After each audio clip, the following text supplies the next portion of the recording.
All right, buckle up, because we're diving into the world of hydrogen today. Ooh, hydrogen, everyone's favorite topic.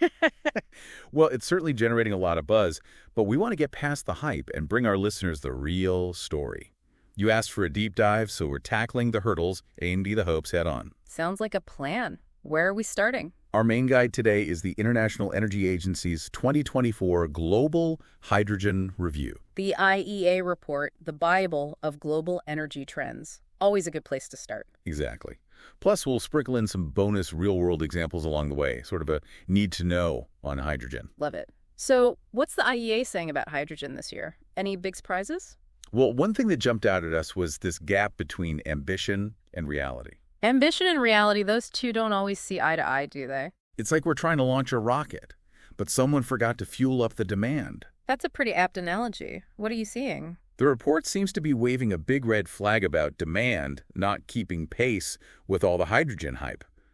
Governments are setting these super ambitious targets for low-emission hydrogen production, but, And it's a big but, without enough buyers, producers are hesitant to invest. Why build the rocket if nobody's going to ride it? and it's not just a theoretical roadblock either. The report pointed to Ørsted's flagship project in Sweden. Remember that one? They were all set to produce methanol from renewable hydrogen. Even started building. Screech. Everything halted. They couldn't secure enough buyers. Wow, that's a tough lesson. Imagine spending millions, even billions, on a hydrogen project only to find out nobody's buying. It really highlights the risk producers face. So how do we bridge that gap? How do we build a path to market for clean hydrogen? The IEA report mentioned these hydrogen hubs. What are your thoughts on those? Imagine Silicon Valley, but for hydrogen. That's essentially what hydrogen hubs are trying to achieve.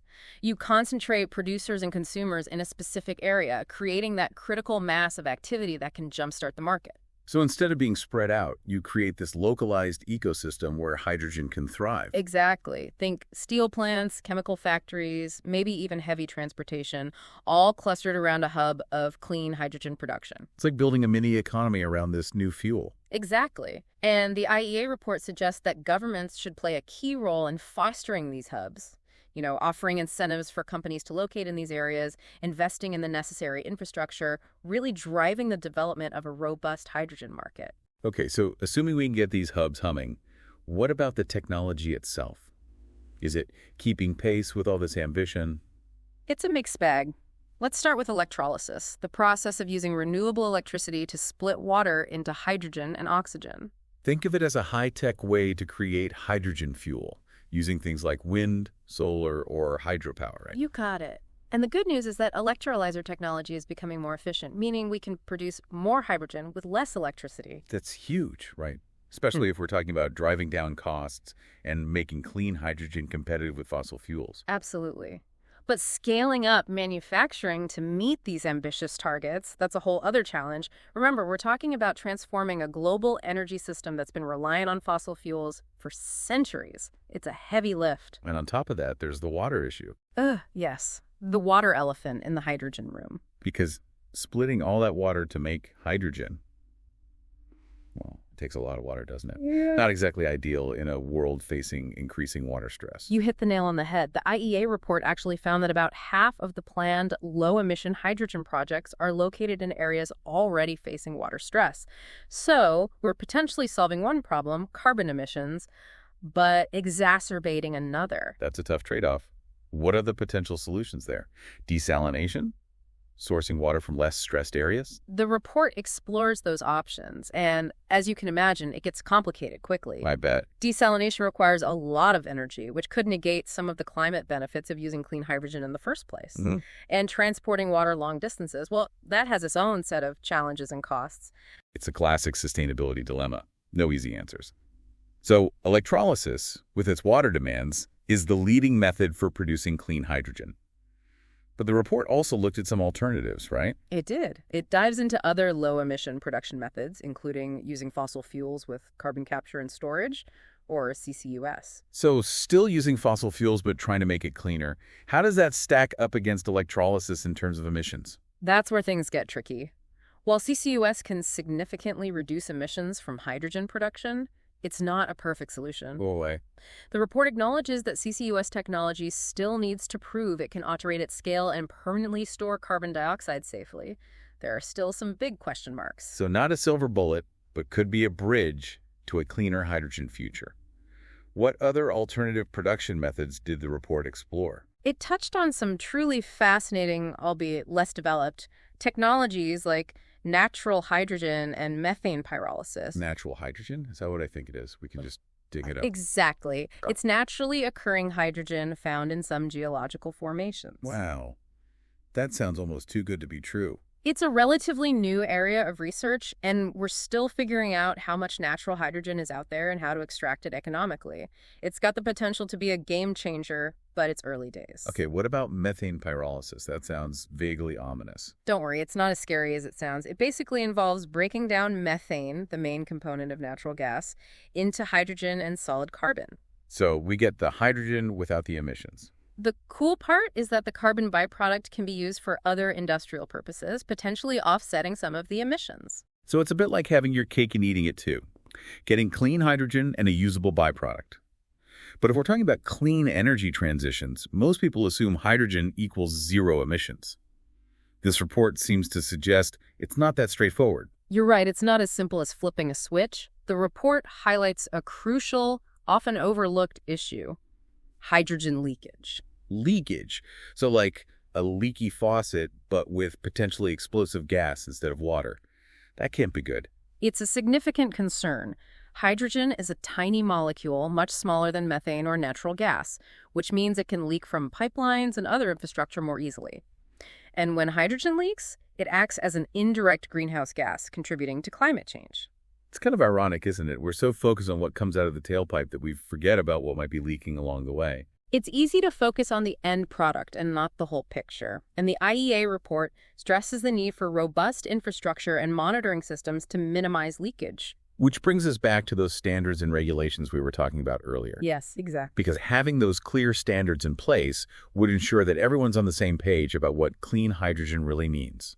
From production to transportation to end use, we need a consistent definition. Couldn't agree more. We need those consistent measurement and reporting frameworks to track emissions, compare different production methods, and hold everyone accountable. Transparency is key. Speaking of a global perspective, this report had a special focus on Latin America. Have you been following all the hydrogen buzz coming out of that region? I have. They're generating quite a bit of excitement in the hydrogen world these days. So what makes them so special in the hydrogen landscape? Latin America is like the sleeping giant of the hydrogen world. How so? Well, for starters, they've got this incredible abundance of renewable energy resources. Wind, solar, hydro, you name it, they've got it. So it's like a clean energy paradise just waiting to be tapped. It has the potential to be, but, and it's a big but. I sense a but coming. Realizing that potential requires massive investments in infrastructure. We're talking new transmission lines to get that renewable electricity to where it's needed, storage facilities to handle the intermittent nature of renewables, and a whole new transportation network for hydrogen. Okay, so it's one thing to generate all this clean energy. It's another thing to capture it, store it, and get it to where it needs to go. That's no small feat, even for a region as resource-rich as Latin America. Exactly, and you can't forget about the social and economic factors either. We need to ensure that the benefits of this new industry are shared equitably, that local communities are involved in the decision-making process. It's about creating a just transition. It sounds like Latin America is at a crossroads. They have all the right ingredients to become a major player in the global hydrogen economy. But navigating those hurdles you mentioned will be crucial. Absolutely.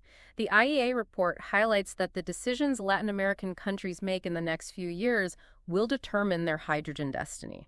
Will they become global leaders in clean energy, or will they miss out on this transformative opportunity? Time will tell, but the potential is certainly there. Okay, so Latin America has the potential, but potential doesn't build pipelines, right? Yeah. The report did dive into some specific ways they could leverage their resources, yeah. Absolutely. One example that really jumped out at me was their potential role in decarbonizing the steel industry. Okay, steel, because right now they're a major exporter of iron ore, the primary ingredient in steelmaking, which as we know, is a notoriously carbon-intensive process. Yeah, not exactly known for its light environmental footprint. So what's the alternative? Trading one fossil fuel for another. Not Quite. The report talks about this idea of, imagine this, instead of shipping out raw iron ore, Latin America could use its clean hydrogen to transform that ore into a product called green hot briquetted iron, or HBI for short. Okay, pause for a second. Hot briquetted iron. Ah. It sounds like something out of a futuristic blacksmith's shop. Break it down for me. What is this stuff? Think of it as a pre-processed form of iron that's ready to be fed directly into steelmaking. It's already highly concentrated and purified. So less work for the steel mills. Exactly. Which means they need less energy to process it, resulting in lower emissions. And when you make this HBI using clean hydrogen, well, you're essentially injecting green credentials into the steelmaking process right from the start. So Latin America becomes a supplier of this green steel ingredient, potentially cleaning up the steel industry far beyond their own borders. Exactly. It's a pretty powerful lever to pull in the fight against climate change. But again, it comes down to those investments we were talking about, right? Yeah. Building the facilities to create this green HBI using hydrogen. They can't be cheap. You're absolutely right. It would require significant upfront investment, but the potential payoff is huge, both for Latin America and for global decarbonization efforts. And is it actually, cost competitive? Well, that's the interesting part. The IEA report suggests that importing this green HBI could actually be cheaper for some countries than processing traditional iron ore, even with the added transportation costs. Wow, so it's a potential win-win. Boosting Latin American economies while greening a major global industry. Potentially, yes. But, like we've been saying, it all comes down to overcoming those hurdles: investment, infrastructure, and so on. So we've got green steel on the table. What other industries could Latin America transform with its hydrogen potential? Well, remember how we talked about the challenge of creating demand for hydrogen? Yeah, the chicken and egg problem. Right. Well, it turns out Latin America already has a significant existing demand for hydrogen, particularly in oil refining. Okay, that's kind of ironic, isn't it? Using a clean fuel to, clean up dirty fuel? It might seem a bit counterintuitive, but it's actually a really pragmatic first step. They're already using massive amounts of hydrogen in their refineries, but it's mostly gray hydrogen produced from fossil fuels. So swapping that out for clean hydrogen made with their abundant renewable resources, well, it could significantly reduce their emissions practically overnight. So it's about cleaning up existing processes while building out the infrastructure for a broader hydrogen economy. What a fascinating transition. Are there other sectors where this kind of leapfrog approach could work? Absolutely. The report also highlights the potential for Latin America to become a powerhouse in green ammonia production. Ammonia, like the stuff in cleaning products. The very same. I didn't realize it was a clean energy player. It's got a few surprising roles. While we often associate it with cleaning products or fertilizers, ammonia is also emerging as a potential fuel for shipping and even power generation. And the best part, Latin America could leverage its renewable resources to produce this ammonia with a very low carbon footprint, creating a whole new export market for green ammonia. So just like with the green steel, they're adding value to their existing resources, creating jobs, and becoming a key player in the global clean energy transition. It's a compelling vision. But like you've said, it all hinges on their ability to overcome those hurdles we keep discussing. Exactly. And the IEA report really stresses the importance of clear, consistent policies to nurture a sustainable hydrogen economy in the region. Because these big projects need that kind of certainty, right? They need a long runway and predictable conditions to attract those massive investments. It's not just about throwing money at the problem. It's about creating a stable regulatory environment, streamlining permitting processes, and fostering innovation. It's about sending a clear signal to the world that Latin America is open for business, green hydrogen business. Precisely. It's a complex dance between government support, private investment, technological innovation, and social acceptance. And speaking of the financial side, one thing that stood out to me in the report was the discussion of the cost of capital. Ah, yes. The financial underpinnings. I know it sounds a bit dry, but why is that so crucial in the context of hydrogen? Because it's all about risk and reward. These hydrogen projects, they require massive upfront investments, often billions of dollars. And investors, they're naturally cautious about putting their money into new, unproven technologies, especially in emerging markets. So that perceived risk. It translates into a higher cost of capital, making projects more expensive to finance, potentially less viable. So even if a country has abundant renewable resources, supportive policies, a compelling vision for a hydrogen economy, The cost of financing can make or break the whole endeavor. Exactly. And the IEA report actually dives into strategies governments can use to lower this cost of capital. Things like providing loan guarantees, offering tax incentives, or even investing directly in projects can help reduce the risk for private investors. It's about sharing the risk to unlock the potential. You got it. But it's not just about throwing money at the problem, right? It's about building a robust, transparent system that inspires confidence. Absolutely. Transparency is key. Investors need clear information about a project's risks and potential returns. This is where things like standardized emissions accounting and independent project certification become vital. Right, because you don't want a repeat of the greenwashing we've seen in other sectors, where companies make misleading claims about their environmental performance. Exactly. Transparency builds trust, and trust is essential for unlocking the trillions of dollars needed to scale up the hydrogen economy globally. And it needs to be a global effort, right? We Mm. can't have a patchwork of different standards and definitions. Absolutely. This is where international collaboration becomes crucial. If we have different countries or regions operating under different definitions of clean hydrogen or using different accounting It methods. creates confusion and undermines investor confidence. Exactly. It's like trying to build a global financial system on a foundation of shifting sand. We need those clear, consistent standards to create a level playing field and unlock the full potential of the hydrogen economy. Precisely. And this report really underscores the importance of those standards, not just for investor confidence, but for ensuring that we're actually making progress towards our climate goals. It all ties back to that need for transparency and accountability we were talking about earlier. We need to know with a high degree of certainty that the hydrogen we're producing is truly clean and that the projects we're investing in are delivering on their promises. Absolutely. Which brings us back to this whole debate about the climate impact of hydrogen. It's not quite as simple as saying hydrogen equals zero emissions, is it? Right, there are a lot of factors to consider. And the report did dig into some of those nuances. It did. There's a lot to unpack there. Like what else did the report highlights? Like we're so busy looking at this shiny new hydrogen-powered car that we haven't bothered to check under the hood to see if there are any unexpected emissions coming out. A great analogy. And one of those under-the-hood issues that often gets overlooked is the global warming potential of hydrogen itself. Wait, hold on. You're saying that even if we manage to prevent all those leaks we were talking about, the hydrogen that does escape into the atmosphere can still contribute to climate change? That's right. While hydrogen itself isn't a direct greenhouse gas like carbon dioxide, it can react with other gases in the atmosphere in ways that can indirectly lead to warming. So it's not just about switching to hydrogen. It's about understanding its full life cycle impact, from production to use to, as you're saying, even those potential indirect effects. It's about looking at the whole picture. Exactly. And the truth is, there's still a lot we're learning about the exact global warming potential of hydrogen. The IEA report actually mentioned several different models and estimates out there, and it called for more research to get a clearer picture of how a hydrogen economy might impact the climate in the long run. It's a good reminder that even when we're talking about clean energy transitions, there are always going to be trade-offs, unintended consequences, things we didn't anticipate. We can't just assume that something labeled green is automatically a free pass. We need to look deeper.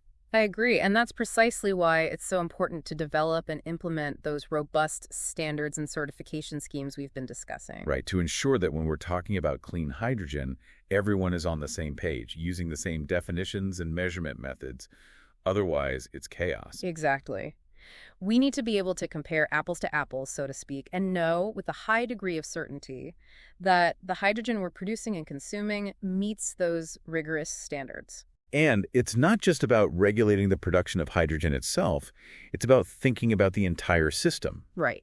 The IEA report made a good point about the need for a whole new infrastructure to support a hydrogen economy. Pipelines, storage, transportation.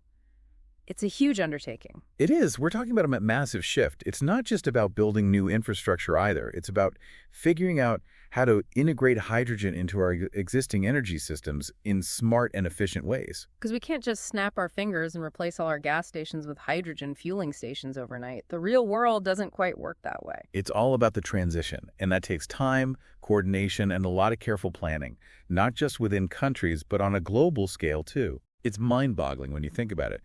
Imagine a future where we have international hydrogen pipelines connecting regions with abundant renewable resources to those major energy-hungry industrial centers. It sounds like something out of a science fiction novel. It does, doesn't it? But it's becoming increasingly clear that this is the direction we're headed in. The question is, how do we get there safely, equitably, and sustainably? That's the billion-dollar question for sure. And while the IEA report focused primarily on the role of hydrogen in those big industries and large-scale applications, there was one little detail that piqued my curiosity. That hydrogen-powered apartment building in Korea. Oh, yes, I read about that. It really got me thinking. Could hydrogen have a much bigger role to play in decarbonizing our homes and cities than we often realize? It's an interesting thought. The report did touch on a few small-scale pilot projects using hydrogen for things like heating and power in buildings, but it wasn't a major focus, you're right. And I wonder why. Because hydrogen has some pretty unique advantages when it comes to buildings. The fact that it can be stored for long periods, for example, could help smooth out the variability of renewable energy sources like solar and wind, which we know can be a challenge when it comes to powering our homes. True. And don't forget, hydrogen can be used to generate both electricity and heat. Right. Potentially making it a more efficient, more flexible option for buildings than we might initially think. It's about having options, isn't it? It is, and being open to exploring them. So as we wrap up this deep dive into the world of hydrogen, I'm left with a sense of, cautious optimism. I think that's fair. It's clear that hydrogen has the potential to be a game changer in the fight against climate change. But it's definitely not a silver bullet. There are some significant hurdles to overcome, as we've discussed, and we need to be clear-eyed about the potential risks and challenges as this technology develops. I completely agree. We can't let the hype overshadow the hard work that lies ahead. There's a lot of research, investment, and international collaboration required to make this hydrogen dream a reality. And that's what gives me hope. The more we learn, the more we talk about these issues, the better equipped we'll be to navigate this transition to a cleaner, more sustainable energy future. Absolutely. We're all in this together, and the more informed and engaged we are as a global community, the better the outcome will be. Couldn't have said it better myself. So, to our listeners, we leave you with this final thought. Don't just take our word for it. Stay curious, keep learning, and challenge those assumptions. The hydrogen revolution is a story that's still being written, and your understanding and participation are crucial. Until next time, keep exploring, keep questioning, and keep pushing for that brighter energy future.